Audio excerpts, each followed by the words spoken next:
Hello everybody, you're welcome back again to the Reggae Appreciation Society.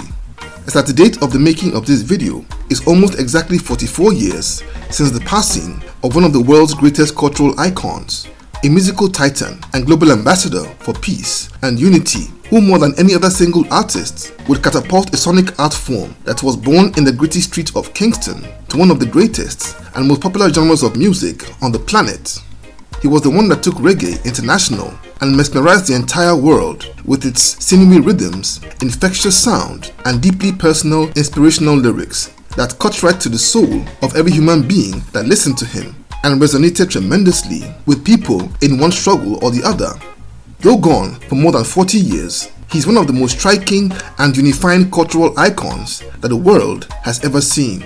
His powerful essence, story, music, and message continues to unite people of all races, classes, creeds, and walks of life. His music aside, his beginnings and rise make up one of the greatest underdog triumph stories ever written by Jah. Born a societal outcast, he would overcome grinding poverty, a painful split with his brothers and friends, survived assassin bullets, and seized every chance that came his way, en route to immortality as one of the biggest icons of all time. When Time magazine named his 1977 album Exodus as the greatest album of the 20th century, it was just another pointer to his reputation as a legend and a voice for the voiceless, a symbol of hope and defiance, and a man who is still celebrated as the patron saint for all the sufferers, and heavy proof that authenticity, hard work, and persistence can change the world and achieve anything. Let's take a look at the life and times of the great Robert Nesta Marley, reggae's #1 global ambassador and Jamaica's greatest son.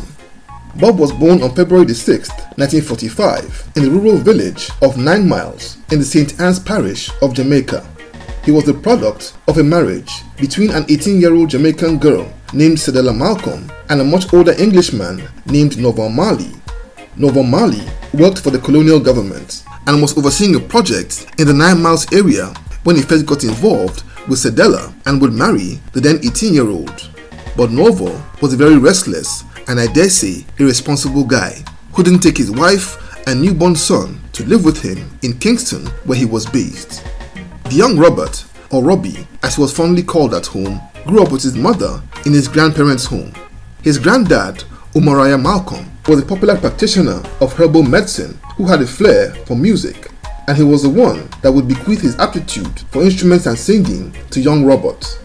In 1950, Bob's father came to 9 Miles and convinced Cedella to allow him to take the then 5-year-old to the city to give him a formal education. Cedella would agree reluctantly, but soon after Bob and his father got to Kingston, his father abandoned him with an old lady who didn't have what it took to take care of him. And for 2 years, Bob practically lived like a street child, sometimes going for weeks without a proper meal. Cedella would write to Norval Marley several times, asking him about their son, but always sent a reply that Robert was in boarding school until 2 years later, in 1952, when a family friend from 9 Mile who came to Kingston saw young Bob wandering in the streets and rushed back to tell his mom, who came to the city to bring him back. Bob never saw his father again as Norval Marley passed away in 1955. In 1957, a man called Thaddeus Livingston, the father of Neville Livingston, that became known later as Bonnie Wailer, moved to 9 Mile and started a relationship with Bob's mom before moving to Kingston, settling in a ghetto called Trenchtown in the same year. Cedella would follow Thaddeus to Kingston not long after, where she helped him run his bar in Trenchtown. After a while, Bob followed his mom to Kingston to live with her and the Livingstons at their home on 3rd Street in Trenchtown. That neighborhood was truly a rough ghetto that was crawling with rude boys and thugs, and the euphoria of reuniting with his mother and young Neville died out quickly as Bob was treated really shabbily. Thaddeus Livingston didn't like him at all and wouldn't let him sleep in the house, and being a mixed-race kid in Jamaica in those days was something else, as he was rejected by white people, including his dad's family, and got the same treatment from black people. And while Neville was enrolled in regular school, Bob was sent to a workshop to learn a trade as a welder. It was all these early challenges that helped Bob look inwards for the inner strength that carried him through life. Also living on 3rd Street in Trenchtown was a young man called Joe Higgs, a musician and a teacher who had emerged as one of Jamaica's earliest success stories in music as one half of the duo called Higgs and Wilson.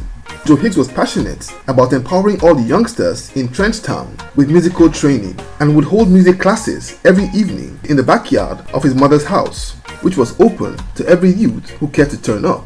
And Bob alongside Bunny became regular fixtures at those lessons and soon made friends with a 15-year-old called Peter McIntosh who had just moved from the countryside.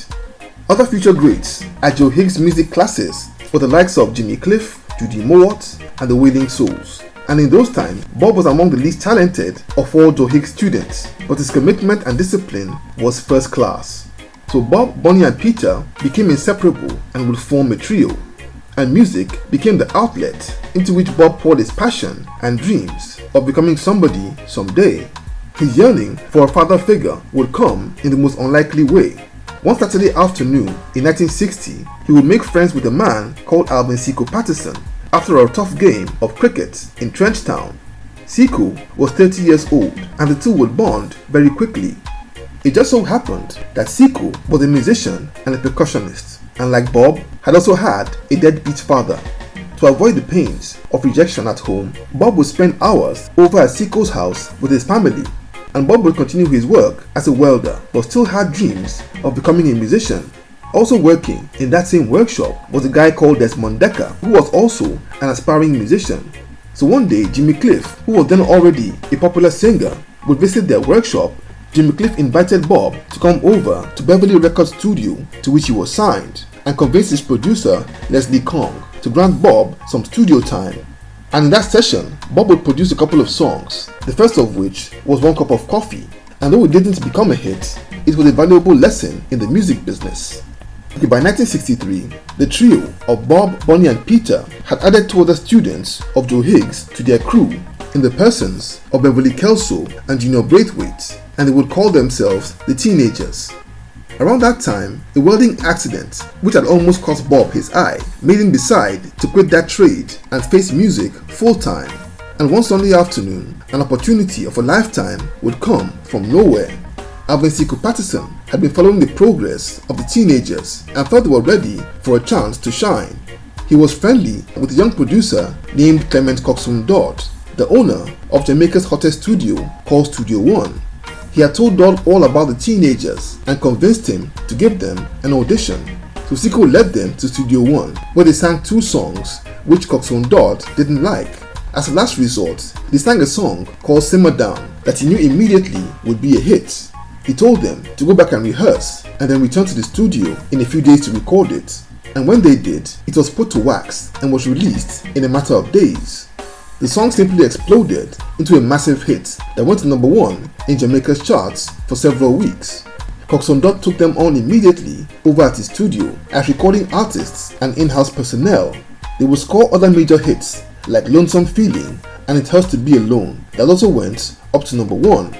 Bob would in those times meet and start a relationship with a girl named Alpharetta Anderson, who was also a gifted singer and also began to record for Studio One as part of a group called the Solettes.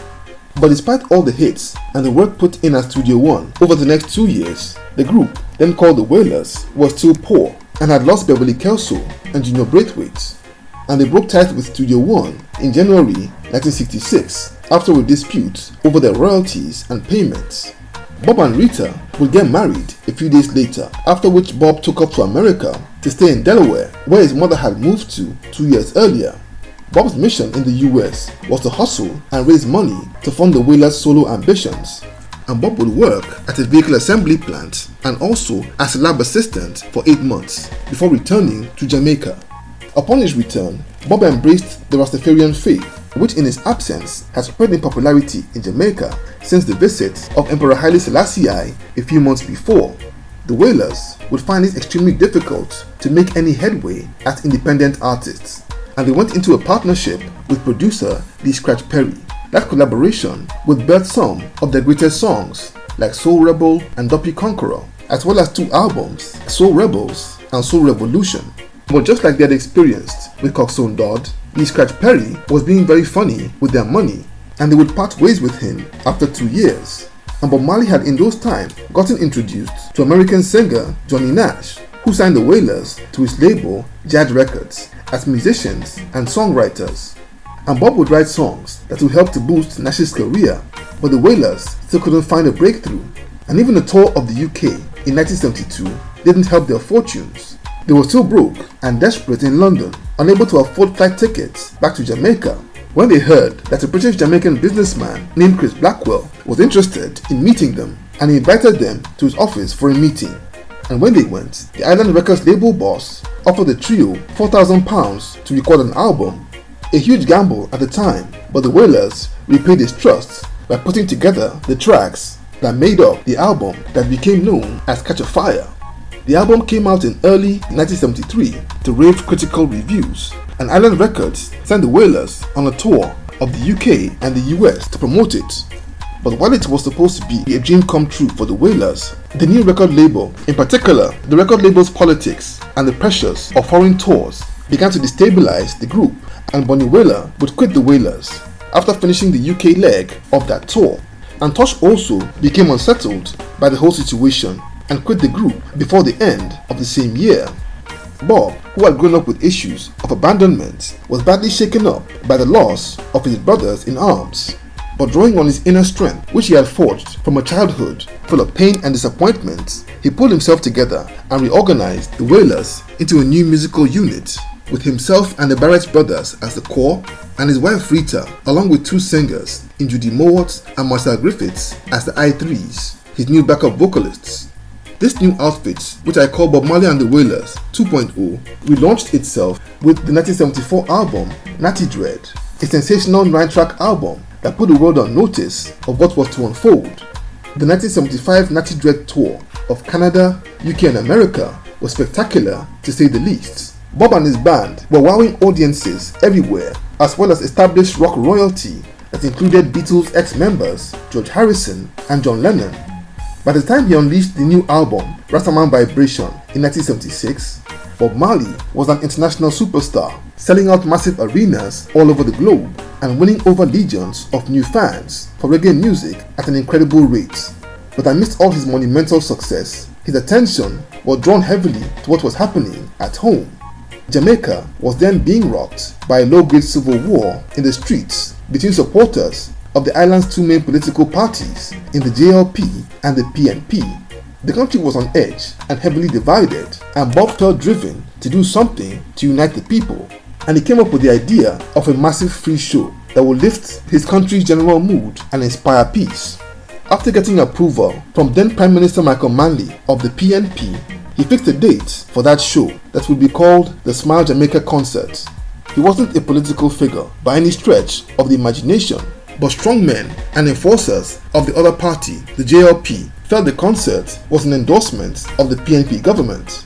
JLP strongmen and enforcers sent warnings to Bob to cancel the show, but he was determined to see it through and bring peace to his country. And when it was obvious that he wouldn't budge, his home in Kingston was stormed by 7 heavily armed assassins who didn't succeed in taking his life but injured Bob, Rita, and his manager Don Taylor. The world was stunned that the peace-loving, good vibes-bringing ambassador of Jamaican music had almost lost his life, and Bob in particular was deeply disappointed that his own people had tried to kill him, but he still went ahead with the show 2 days later despite his injuries and performed at the Smile Jamaica concert on December 5th, 1976. This act of defiance and courage earned him the nickname of the Tough Gong. After putting in a massive show, he left Jamaica on self-imposed exile. He took his band to the US for a few weeks, and in February 1977, he moved over to London, where he would stay for almost 2 years. As soon as he set foot in England, he went to work immediately on some new music. His near-death experience had sparked a flame in his soul, and he would apply himself like he had never done before. And in just 3 months, Bob Marley and the Wailers had cranked out 24 songs that would make up the excellent Exodus and Kaya albums. The Exodus album in particular became his most successful in his lifetime and spawned some of his best known songs like Jamming, Waiting in Vain, 3 Little Birds and One Love, songs which have since become worldwide anthems. But in July 1977, Bob would go for a checkup after a football injury to his toe, and he was told by the doctors that he had cancer, and they advised him to amputate his toe. But Bob refused due to his Rastafarian beliefs and instead opted for a less invasive surgery. And back home in Jamaica, the island was on the verge of collapse, and it got so bad that the very leaders of the gangs waging war in the streets began to cry for peace and came up with the idea of a peace concert. These men, in the persons of Tony Welch, Bucky Marshall, Claudie Massop, and Earl Techlife Watt, would travel to the UK to beg Bob to return for the now legendary One Love Peace concert. Bob obliged them and made a triumphant return to Jamaica in 1978 for the event, in which he famously joined the hands of Michael Manley and Edward Seaga. Bob was by then one of the hottest artists on the face of the earth, playing massive concerts to ecstatic crowds and introducing reggae to new audiences at an astounding rate. Not to mention the phenomenal music that he was putting out back to back, from the Militant Survival album and the outstanding Unmatchable Uprising. The Uprising tour was built to be a smashing success and his biggest tour ever, and it would take off with a bang. Bob and his band would put in 37 spectacular shows all over Europe to screaming crowds, with the biggest of them being the one that held at the San Siro Stadium in Milan, where over 100,000 people sang and screamed the lyrics to the songs word for word. And after a 2-month break, Bob and his band would embark on the US leg of that tour. But after 3 shows into the American leg of that tour, Bob went jogging one day in New York and collapsed at Central Park. And when examined, it was discovered that the cancer had spread from his toe to different parts of his body. He managed to put in one more show in Pennsylvania before the tour was cancelled, and he would travel to Germany to get alternative treatment, but his time over there didn't help him, and after 8 months, he flew over to Miami, Florida, where he spent time between his mother's house and the Cedars of Lebanon Hospital in May 1981. Despite all efforts, Bob Marley passed away on May 11, 1981, at just 36 years old. The world was stunned at the terrible loss of an icon of musical excellence and a messenger of peace. He was given a grand state burial at the National Arena in Kingston. Jamaica's national budget announcement was even postponed for a few days to accommodate the burial, as more than 100,000 people were allowed to walk past Bob's golden-colored bronze coffin. In that coffin, they placed his iconic red Gibson Paul guitar, a Bible opened up to Psalm 23, and a stalk of herb that was placed there by his wife Rita. After a dance ceremony, Bob's remains were ferried in a convoy to the place he was born for interment in the village of 9 Mile, ashes to ashes and dust to dust. That was the physical end of Bob Marley, but just the beginning of his impact on the world for generations to come. He went down as the greatest reggae artist of all time and is fated as one of the world's greatest cultural icons.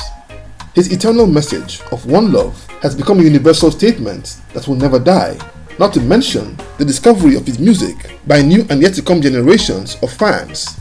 The great Bob Marley overcame seemingly impossible challenges and would emerge as a legend that keeps growing every day. And may Jah bless the soul of the Tough Gun, Jamaica's greatest son.